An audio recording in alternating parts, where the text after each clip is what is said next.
Okay, welcome everyone. Welcome Ezra, welcome Shraga, welcome Ruth and Peter. So good to have all of you with us. This is the final and third class of in the series, Kili HaAretz, Changes in Meaning of the Holy Place in Zionism in Heschel's Thoughts.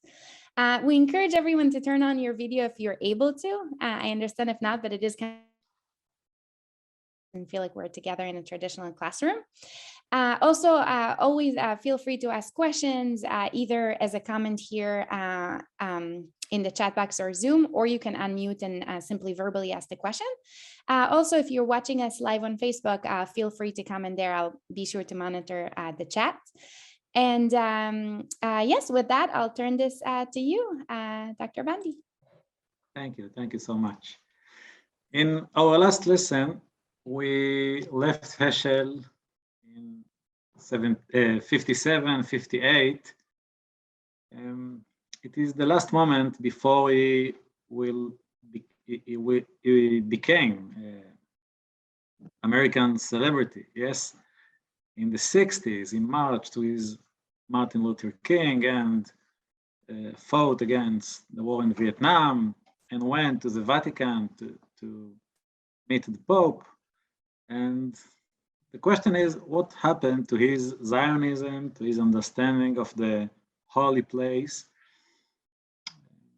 I have to say that I will not talk about it today. We have only 3 lessons, but I published a few months ago a new edition of Heschel's huge work, Heavenly Torah. It's a Hebrew original work, and in this work he spoke in the first volume about the dispute between Rabbi Akiva and Rabbi Ishmael, and he mentioned that they have one of their disputes is about the holy place. While Rabbi Akiva believed in the idea and felt a holy place, felt the Shekhinah, felt God's presence in Jerusalem, in the temple. Yes, the temple was destroyed, but in Jerusalem,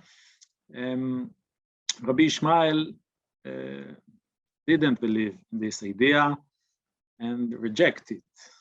So it was published, the first volume, in 62. So and there are parts in this work in which you can see how Heschel preferred Rabbi Ishmael, and there are parts in this work in which you can see how he preferred Rabbi Akiva. But in this issue, it's quite clear that he preferred Rabbi Ishmael. He didn't believe in the idea of the holy place in 62, just like before, as we saw in our first lesson. All his work, the Sabbath, is against the idea of a holy place. This is not a Jewish idea, according to Heschel. And even though he became a Zionist, it's because more practical problems, not because a change in his mind about the idea of the holy place. However, just after the war of 67, the 6 days war, just after Peter came to Israel, Heschel also came to here, and something happened to him. And I want to show you a lot of text from the book he wrote after his visit, his less famous book, Israel, an Echo of Eternity, and in which I will try to show how he deeply changed his mind about all the idea of the holy place, and also about and he also changed his relation to the state of Israel. And if I can say, he tried to suggest a spiritual Zionism.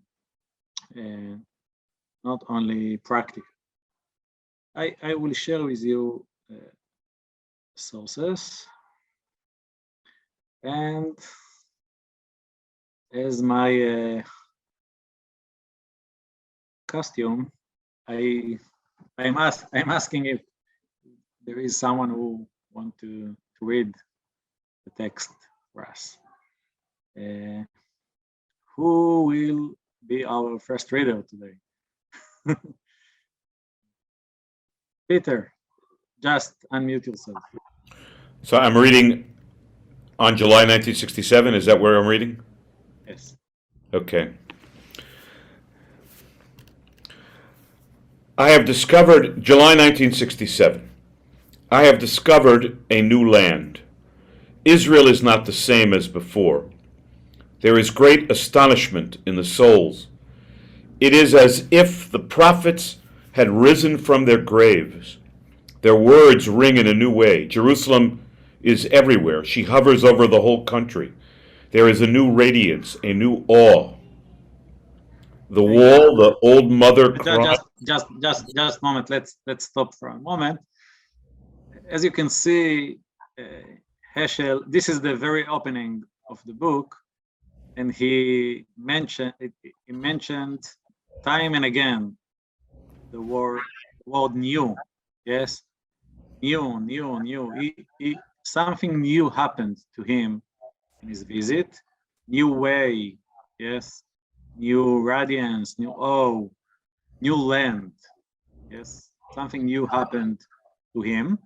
But there is another, maybe strange word here in these opening lines of Israel, an Echo of Eternity. Maybe you can suggest what is the most strange word here?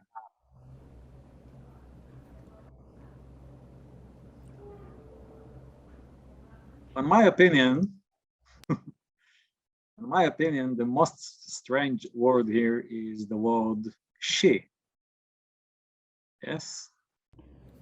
Heschel, Peter, do you want to say something? No, I think you're going on a beautiful route. Thank you. Heschel. Can I jump in for one moment, please? I think Yes. the most interesting thing is Jerusalem. I think the switch, which you're obviously going to get to, which all of us have studied, is from time to place. That he would regard Jerusalem, the physical Jerusalem, as the real place. You alluded a moment ago about spiritual Zionism. He's no Achad but he has his own way of viewing it. I always read it, and I was aware of this already in the late 50s and in the 60s when I was an undergraduate student. And when he was just publishing the Shabbat and the other time-related volumes, his need was not to touch, because if you touched, you'd have to go. And he was in New York, and he wasn't going to go. We knew him. We saw him in Midtown on Shabbatot, and so dressed up like a Hasidic Rebbe, if you remember, if you knew. Anyway, that's my input. Thank you.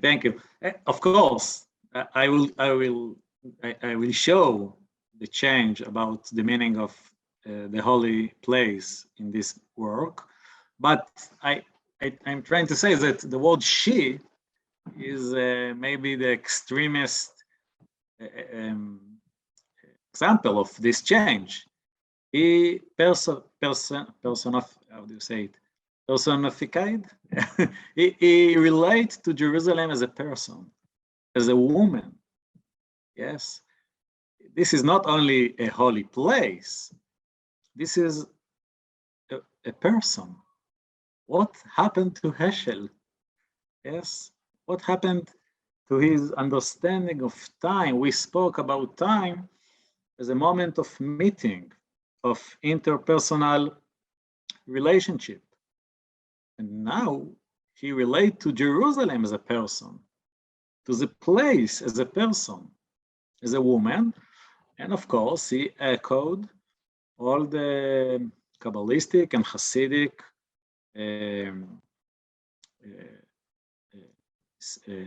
thoughts about the Shekhinah, about God's presence as a phenomenon. How do you say it? Phenomenon side of God. Yes, he suddenly changed all his language. Yes, what happened? What happened to him? And indeed, when we will continue to read, he told us about a dramatic experience which happened to him near the Kotel, near the wall. Isn't Jerusalem feminine in Eicha? So there's a very strong precedent for talking about Jerusalem as a she. Yes, I agree. Indeed. In Eicha, and of course in Shir HaShirim, according to the interpretation of Rabbi Akiva, and of course in the prophecy of Hosea and Jeremiah. Yes, the Bible also spoke about the Jewish people or Jerusalem as a bride. Yes, but Heschel didn't do it. Yes, he didn't spoke about the land of Israel. He spoke against these ideas. And as I said in his book, Heavenly Torah, he tried to show that this is the ideas of Rabbi Akiva, while Rabbi Ishmael rejected these ideas of Shekhinah and holy places. And it seems that in 1962, when he published Heavenly Torah, he preferred Rabbi Ishmael, these ideas of Rabbi Ishmael. Let's read the it's a witness. It's unbelievable witness of Heschel about what happened to him near the wall. Peter, do you want to add something? No, I'll be happy to read if you want me to read. Thank you. Please read. The wall, the old mother crying for all of us, stubborn, loving, waiting for redemption. The ground on which I stand is Amen. My words become echoes. All of our history is waiting here. No comeliness to be acclaimed, no beauty to be relished, but a heart and an ear. Its very being is compassion. You stand still and hear stones of sorrow, acquaintance with grief. We all hide our face from agony, shun the afflicted. The wall is compassion. Its face is open only to those smitten with grief. So tough, so strong, so tenacious. How she survived the contempt of ages. For centuries, while was heaped in her front to cover her face, she remained is what it's supposed to be, impervious to desecration, mighty of mysterious majesty in the midst of scorn. Those stones have a heart for all man. The wall has a soul that radiates a presence. Silence. I hug the stones. I pray, O Rock of Israel, make our faith strong and your words luminous in our hearts and minds. No image. Pour holiness into our moments. The wall is silent. For an instant I am her tongue. Then I hear, I am a man of unclean lips. For my eyes have seen the King, the Lord of hosts. O God, cleanse my lips, make me worthy to be her tongue for one instant. Forgive my ecstasy. Not enough? Dror. More of 2 paragraphs, please. I am afraid of detachment, of indifference, of disjunctions. Since Auschwitz, my joys grieve. Pleasures are mixed with vexations. No security anywhere, anytime. The sun can be a nightmare. Humanity infinitely worse than a beast. How to be in accord with Isaiah, I ask in my prayers. Suddenly, ancient anticipations are erected in me. Centuries went and came. Then a moment arrived and stood still facing me. Once you have lived a moment at the wall, you never go away. Thank you. Whoa. Yes. It's an event. Can I Maybe- say one more? Can I say one Yeah, more? just a moment. Just a moment. It's an event. It's an event. It's maybe a Jerusalem syndrome. Yes, he is a person. He is a philosopher who wrote a book against the holiness of place, and he prayed to God. Yes, pure holiness into our moments. Yes, yes. It's to our moments. Yes, it's. I expect. I believe in holiness of time, but then he hears something, as if he became a prophet. Isaiah, for a moment, in his book, he didn't continue to quote the end of. He didn't dare to continue to quote the continue of the. Yes, of the pasuk, yes, of Isaiah 6:5, but we know the continue the end of this pasuk. For my eyes have seen the King, my eyes. Heschel felt for an instant like Isaiah, and he didn't know what happened to him. He prayed to God, "Oh, cleanse my lips. I didn't forgive me for my ecstasy." Yes, he afraid from himself. I'm afraid. Something astonished him. But since Auschwitz, he didn't feel security anywhere, anytime. He lost the feel of holiness in time. He lost the feel of holiness in place.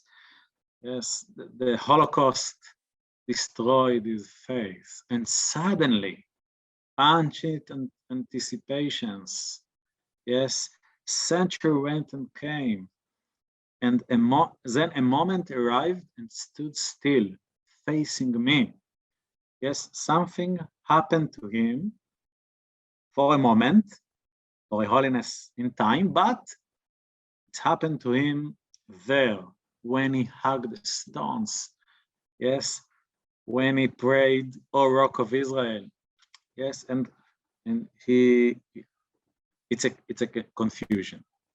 You don't know. This is an important moment in the life of every philosopher when he experiences something which contradicts his philosophy. What are you going to do as a philosopher when you experience something which contradicts your own philosophy? This is the trial. This is the confusion. Yes. And what Heschel did with this confusion. Yes, Shargay, you wanted to Yeah, I don't want to be a dialogue, and I certainly don't want to be disturbing the lecture. So please stop me as you have. Thank you. I just want to point out one interesting historical fact. July 1967, there was a yeshiva on Har HaBayit. Rav Goren had established it. They were sitting and learning. Heschel doesn't mention that.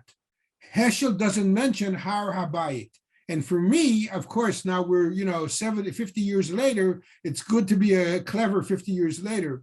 But at that time, everyone was going to Har HaBayit. As a matter of fact, the rabbinate hadn't even made a declaration not to go to Har HaBayit yet.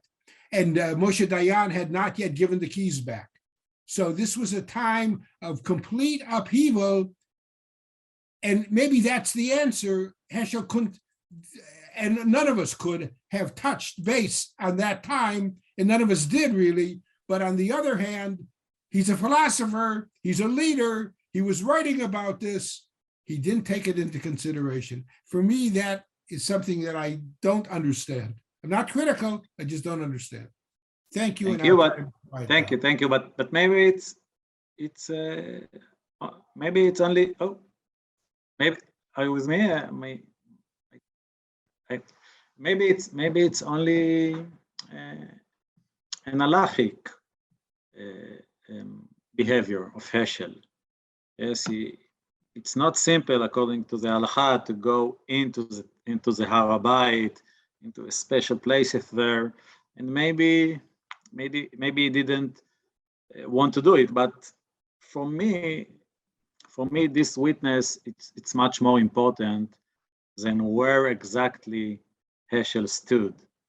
Yes, even though this experience happened to him in Bethlehem or in Hebron or who knows where, yes, the most important thing is the very experience of a holy place.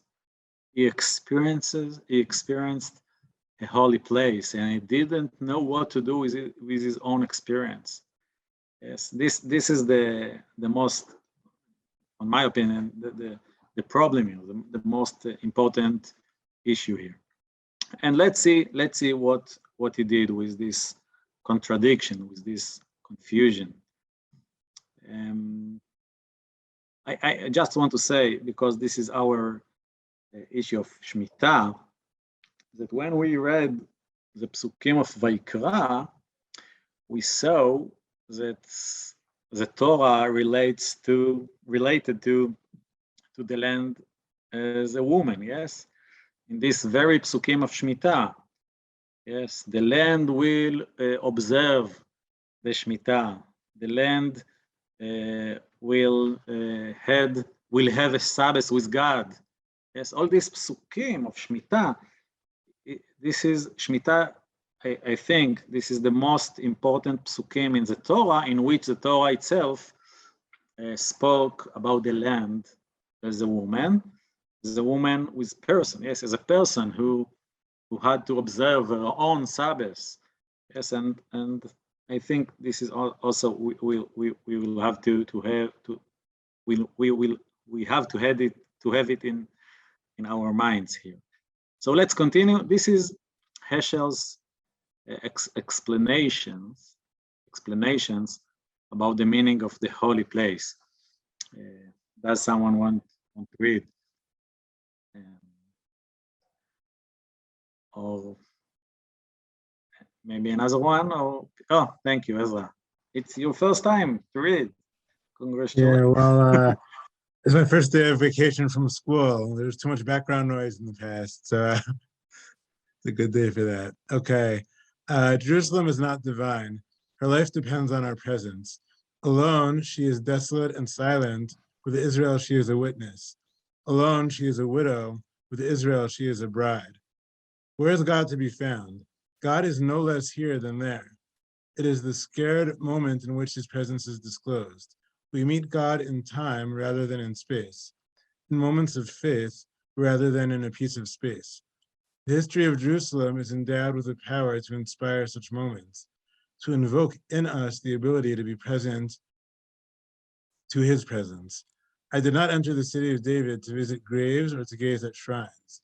I entered in order to share craving welled up here, to commune with those who proclaimed and with those who preserved the words we now read in the book of books.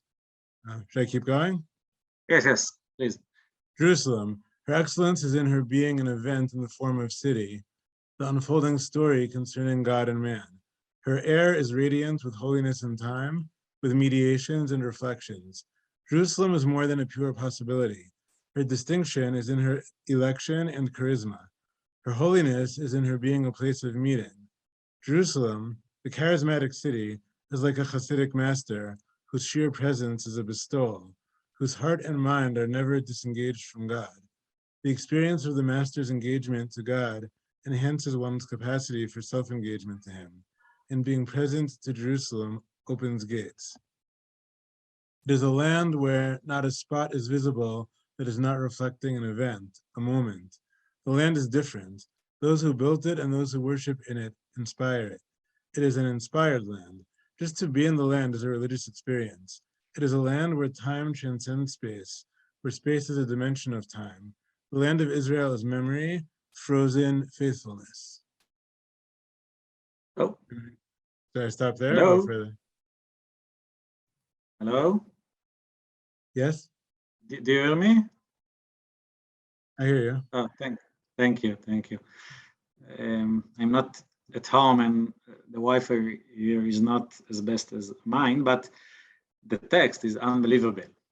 Yes, we can see how he tried to hold together his past philosophy of sanctification of time and his new experience, the holiness of the place.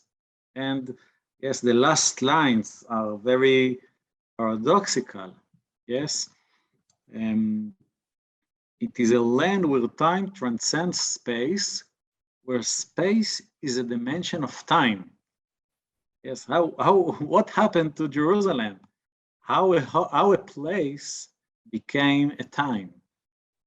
I think the most important line here is this line. Her holiness is in her being a place of meeting. As we remember, the holiness of time, according to Heschel, is because the moment of meeting, of interpersonal relationship, intersubjective moment. Yes, and Jerusalem is not, the holiness of Jerusalem is not in the space, but because it's a place of meeting. Who met in Jerusalem? All the prophets, all the people who built it and inspired it. If you remember, in my first lesson, I tried to explain the holiness of time of Heschel. Yes, when something happened to you with someone else for a moment. Yes, if we can, maybe I can speak about an example. Yes, if you met your wife in a moment, in your first moment of love, yes, the music of the movie is slower in order to make you feel that the time stop. Yes, but when this is the holiness of time. Yes, but when you will take your grandsons, your granddaughters to this place, and you will tell them, you see, here, this is the first that me and your grandma felt love for the first time. If they will come with open hearts, suddenly the place will radiate the love between of their grandpa and grandma, and they will feel the love by themselves, to their own friends. Yes, someone between them.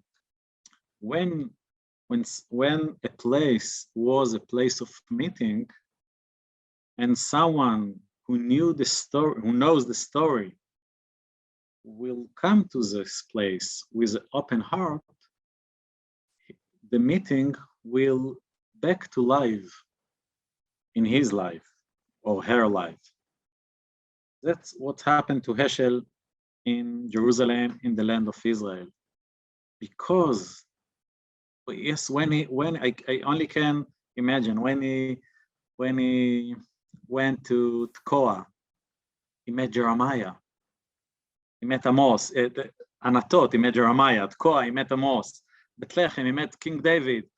When he came to Jerusalem, he saw Isaiah everywhere. Yes, he lived the story of the prophets, their own experience. And suddenly, Israel became an echo of eternity.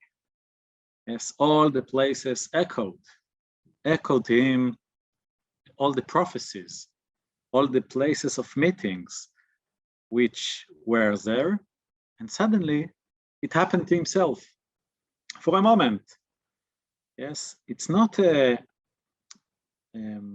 substantive holiness in a place, but as if the place echoes time. Yes, a moment of meeting. Yes, the Holy Land is the land which reflects God's point of view.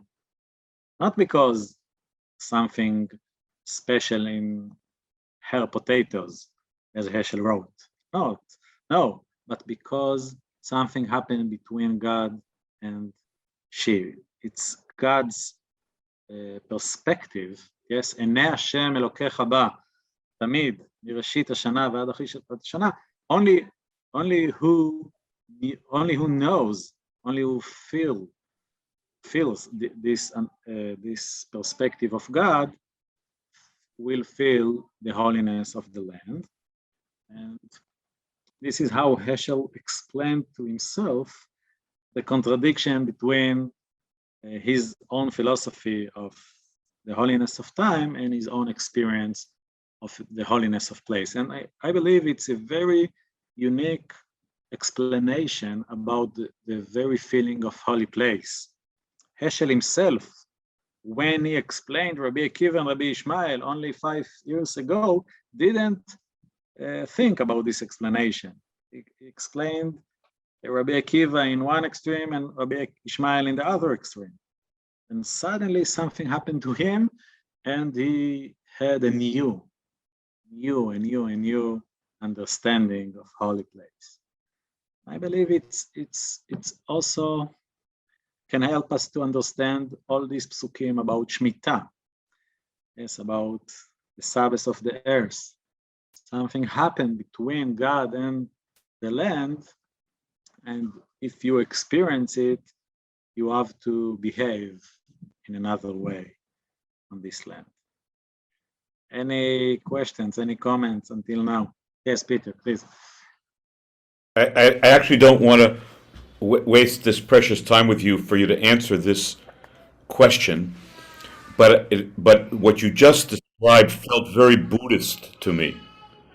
And we know, that Heschel was unique in the Jewish world in those years in having contact not just with Christianity, which he did in a very profound way, but also with Hare Krishna and people who would come to the seminary to talk with him. And the way you just described the echo feels so much like the way in which the disciples of the Dalai Lama talk about the continuation in the life of the present of that which comes before it. But don't waste time on it. It just struck me, and we'll talk about it some other time.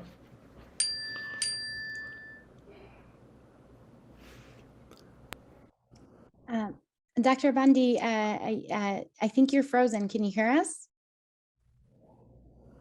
Dr. Bondi? Sorry, everyone.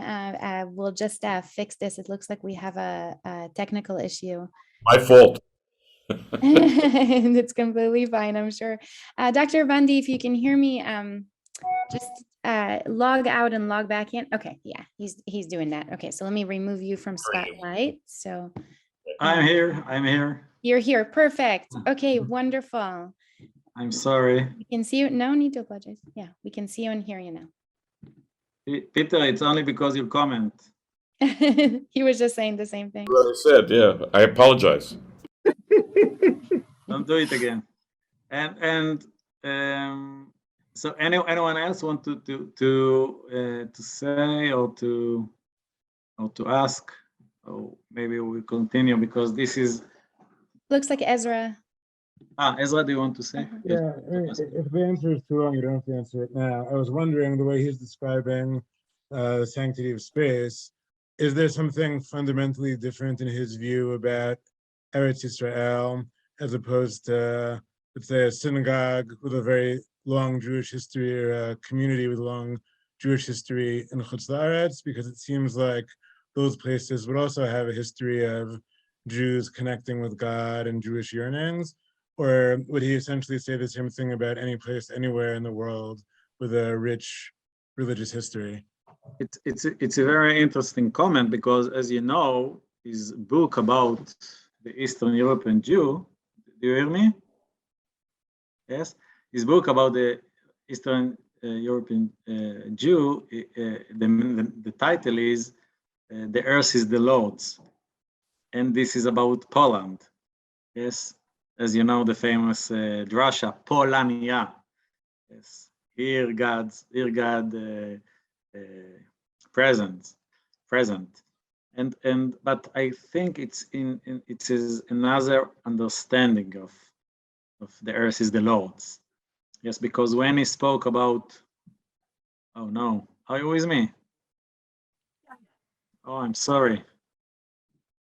We can hear you. Hello. Yes, we can hear you. Your video is frozen, but we can actually hear you. Looks like you can't hear. Oh, there you go.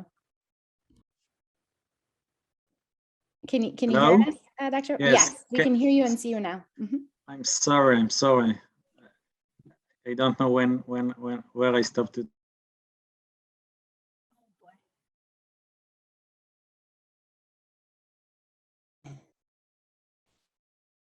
Now you're on mute. Let me see. I'm sorry. Use your hotspot on your phone. Yes, I tried to do it. I'm trying to do it. Let's do it. Right now it's good. Oh, not anymore.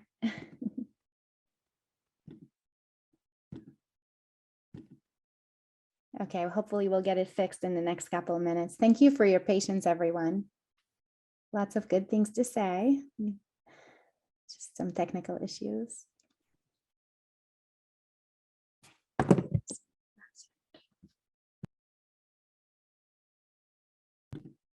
Okay, we can hear you now, Dr. Bondi. I can see you actually, but I can't hear you. Do you hear me? I can hear you now. Yep. I'm sorry. I just want to, let's continue. The next text is very important. Oh no.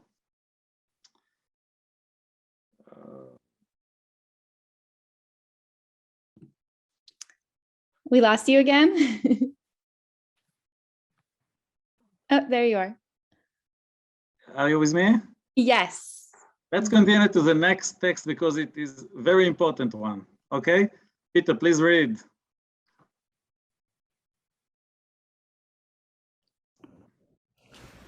There is a unique association between the people and the land of Israel. Even before Israel becomes a people, the land is preordained for it. Even before there was a people, there was a promise, the promise of the land. The election of Abraham and the election of the land came together. The promise of the land to the patriarchs is the leitmotif in the 5 books of Moses. Israel reborn is a verification of the promise. Any attempt to impair the vital link between Israel the people and Israel the land is an affront to biblical faith. The horrendous sin of the children of Israel in the wilderness was the worship of the golden calf, yet that sin was forgiven. However, under the influence of those who were sent by Moses to scout the land and who upon return spread calumnies about the land, the Israelites lost their faith in ever entering the land. That sin was not forgiven. For the spies who spread slander about the land were not forgiven. For the sin of the spies and the acceptance of the slander by the people, the entire generation which left Egypt died in the wilderness. The blessed Holy One could forego his own honor, but could not forgive the transgression in slandering the promised land. Please continue. What we have witnessed in our own days is a reminder of the power of God's mysterious promise to Abraham and a testimony to the fact that the people kept its promise. If I forget thee, O Jerusalem, let my right hand wither. The Jew in whose heart the love of Zion dies is doomed to lose his faith in the God of Abraham, who gave the land as an earnest of the redemption of all men. Thank you. Thank you. It is unbelievable text of Heschel, but the reason for it is not his content. There is something very unique here, and I let you understand it if you can remember the last lines of God in Search of Man. Do you remember the last lines of God in Search of Man? He spoke there about the golden calf. Do you remember? And then he said, I prefer to stay in the wilderness instead of go to the land of Israel without God. But please see these lines here, not here. Let's see. I will try to show all these texts together. As you can see, these lines, we are in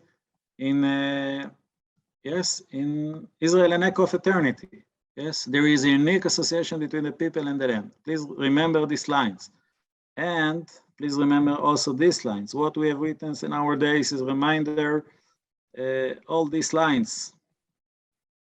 Please, do you remember these lines? Now, let's read let's remember the last lines of God in Search of Man.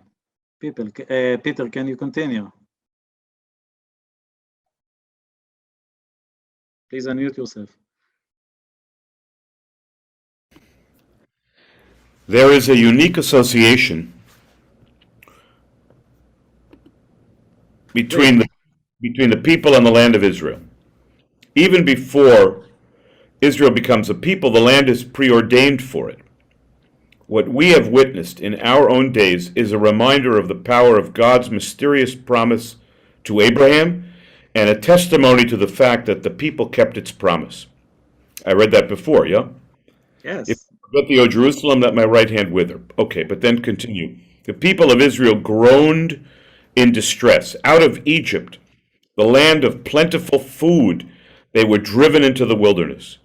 They were almost ready to stone Moses. But after they had worshipped the golden calf, when God had decided to detach himself from his people, not to dwell anymore in their midst, but to entrust an angel with the task of leading them out of the wilderness to the promised land, Moses exclaimed, "If thou thyself does not go with us, take us not out of the wilderness."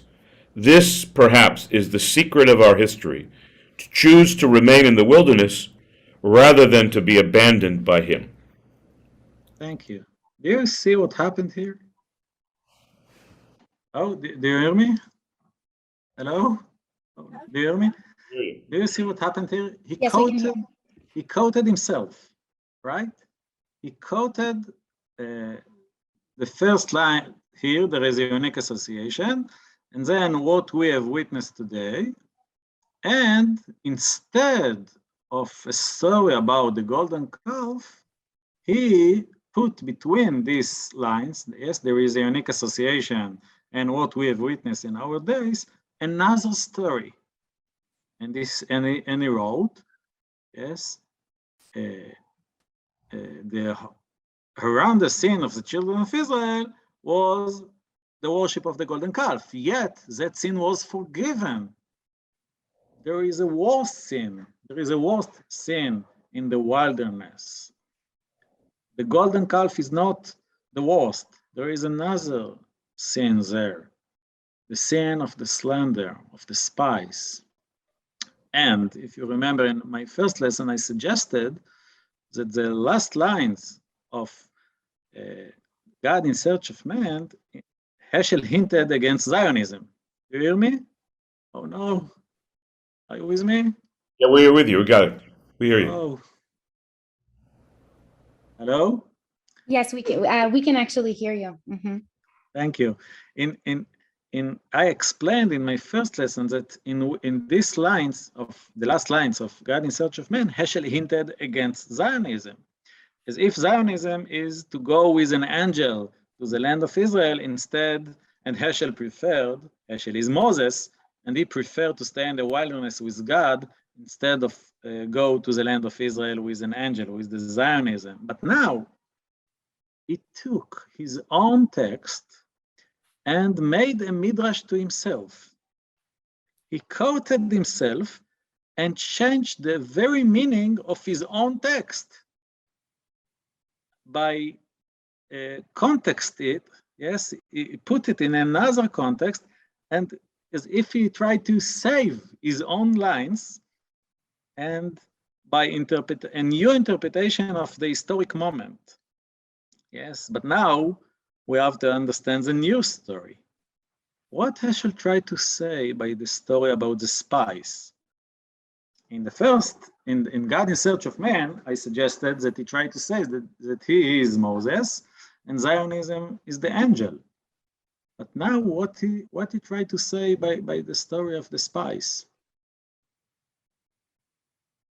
Do you have any suggestion? Who is the spies? Anti-Zionists. Those who slander Zion. Who made such a slander against Zionism? He did. I think it's a very harsh text against himself. Yeah. This experience in the wall. Do you hear me? Oh no, do you hear me? Yeah, we can hear you. Mhm. Thank you. This experience in the wall, as if this simply gave him I don't know how to say it. Gave him a punch in his hand, in his head. Yes, he suddenly understand. Oh no, I thought I was Moses, but I misunderstood the very meaning of the historic moment. I was the spies. It's a very harsh saying of philosopher against himself. And as you know, he got heart attack. It's very months, yes? Because Heschel had very harsh experiences in this here. He came back from Israel very confused. He tried to understand what happened, what is the Holy, and then Martin Luther King was murdered, and it's unbelievable experience for a philosopher and for a human being to understand his misunderstanding. He tried to suggest a meaning for the historic moment.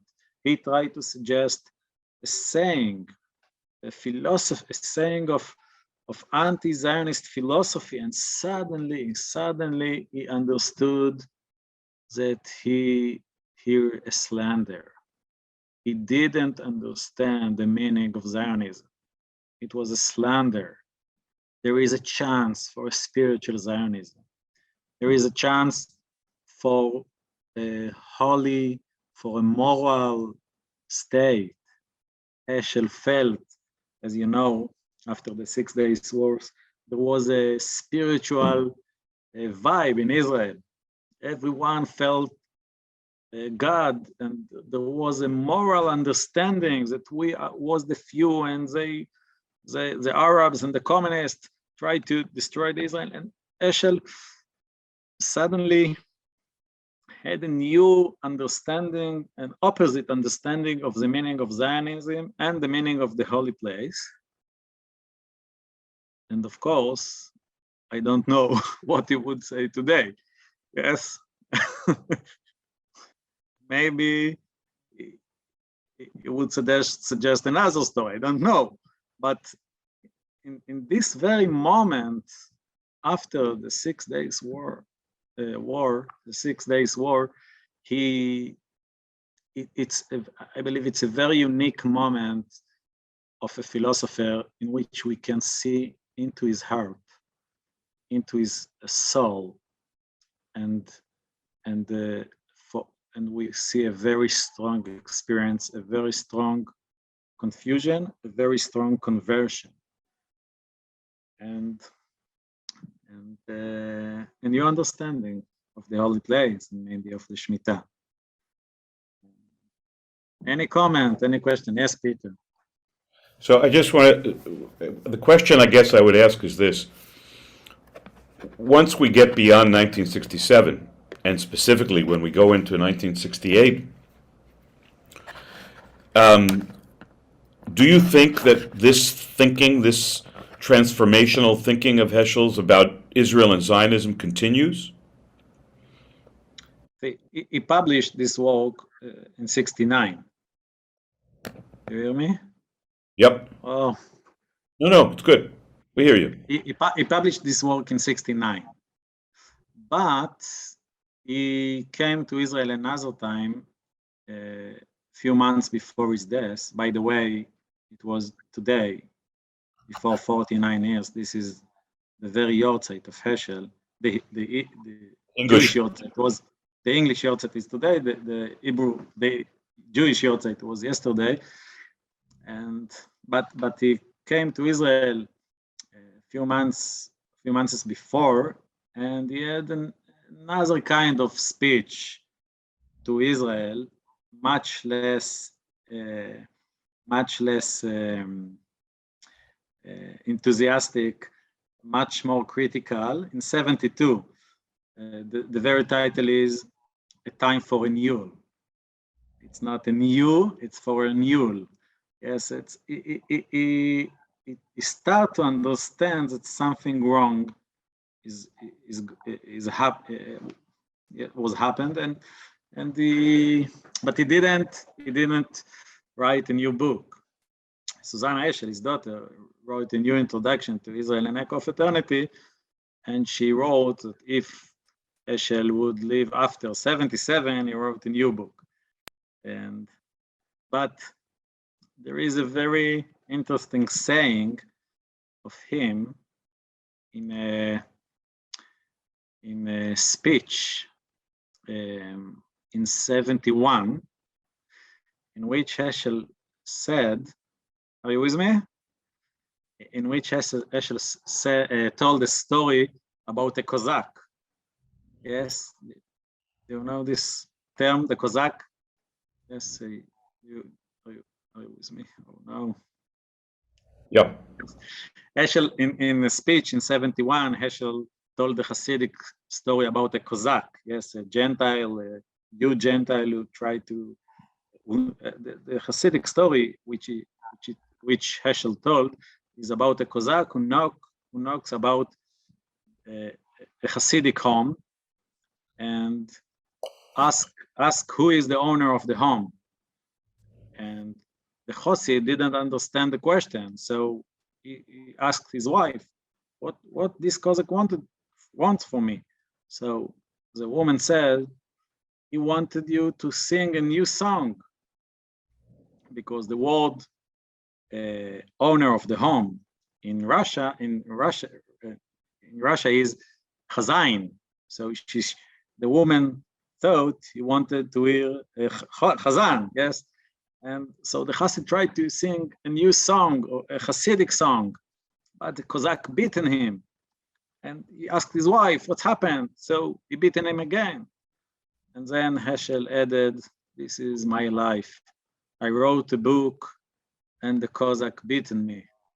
And I tried to read another book and the Cossack beaten me again. And I tried, and this is saying in 71, maybe felt like a Chassid which was beaten by a Cossack and tried to sing a new song and then was beaten again. Yes, and I don't know, it's only a Hasidic story. But I think the question is not if Heschel was right or wrong.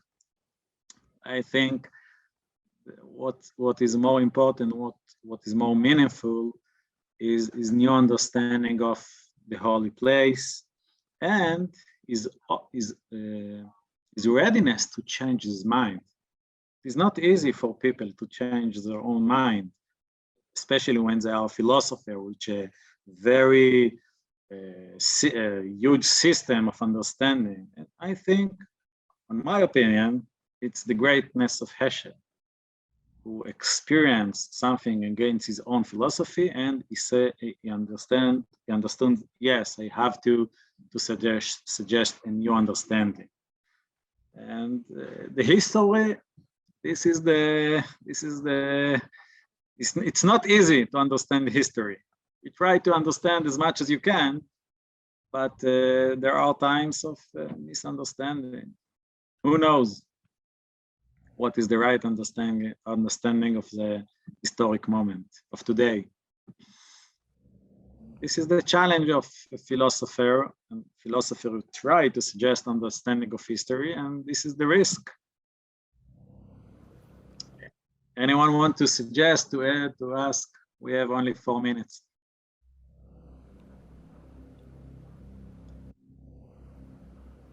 Yes, Ruth. Yeah. You dropped a word at the beginning today of Heschel seeing himself, understanding himself as a prophet. And that's something which comes through. I mean, even if you look at the interview with him towards the end of his life, you hear the prophet, you see the prophet. And I'm wondering to what extent that aspect of his persona is playing in this also. Is this, I mean, does he essentially feel himself as somebody who has received prophecy, standing at the Kotel or wherever else it was in Israel also? Or is he speaking prophecy, or is that fit into this? For Heschel, a prophet is not something, it is not someone who knows what will happen in the future. For Heschel, a prophet is someone who saw the moment from the point of view of God, mm-hmm. and feels his demand for equality, for civil rights movements, yes, and against racism, yes, and this is the meaning of the prophet for Heschel, and he spoke about it in his book and a lot of times. And when he was asked in his last interview in NBC, you can see it in YouTube, if he is a prophet, so he told to Carl Stern, all the Jewish people are the son or the children of the prophets. This is our way of life, to try to live in the way of the prophets. And he tried to, I believe that he tried to show that every human being with his piety can be a small prophet. Yes, but, and should be.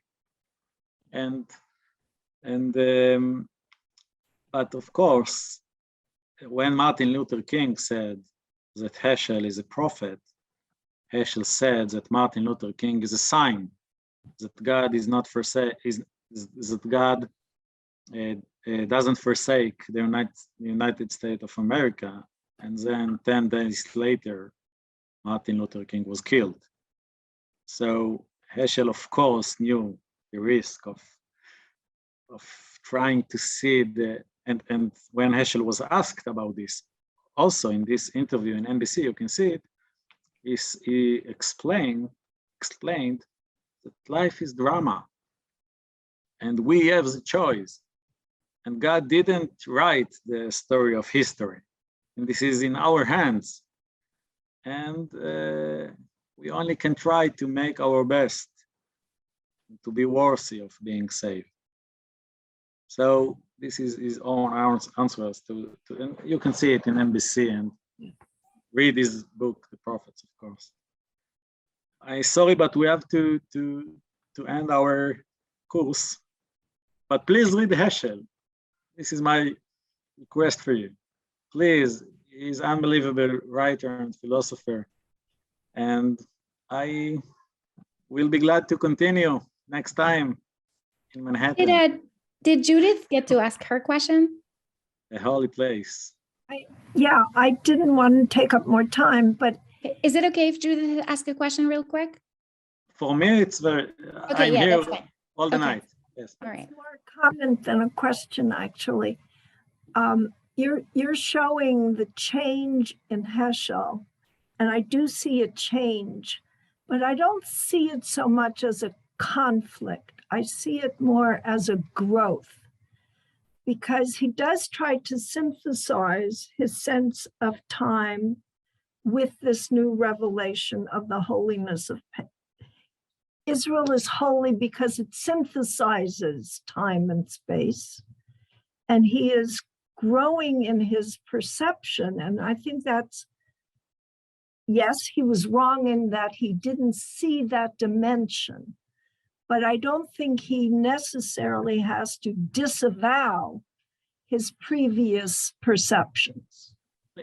As I see it, is a development of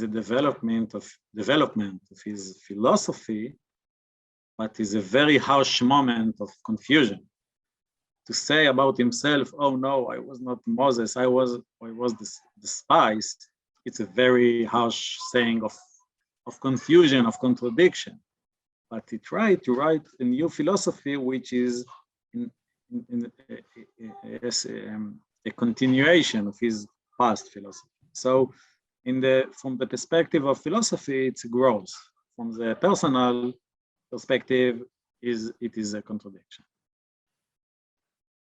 This is the problem, the personal, and this is the solution, the philosophy. Thank you. Okay, let me change the view so everyone can see each other. Thank you so much. This was a great series, Dr. Bondi, and thank you. So good to see you again. And thank you also to everyone who joined us today on Zoom. And thank you, Evie and Risha, for all these efforts. Thank you. Yeah, of course. And forgive me for my Wi-Fi and forgive me for my English, please.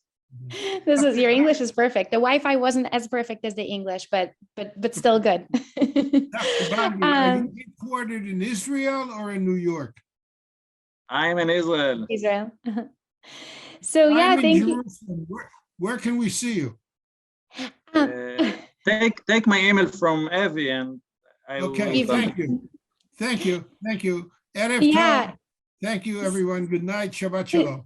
Thank you. So yes, you actually can see recordings of the sessions on Drisha Live. It's www.drisha.org/live. And we will have another class coming up next week on Tuesday, December 28th at 8 p.m. It's a Sefer Tehillim and the story of how and why tefillah grows with Dr. A.J. Berkowitz. Hopefully I'm pronouncing the name right. You can always find more information about classes and the registration links on our website, www.drisha.org/classes. And again, I wanted to extend thanks to you, Dr. Bondi, for such a great session once again, and also for everyone else who joined us here today. Thank you so much, everyone. We really hope to see you at one of our upcoming classes here at Drisha. Lehitraot.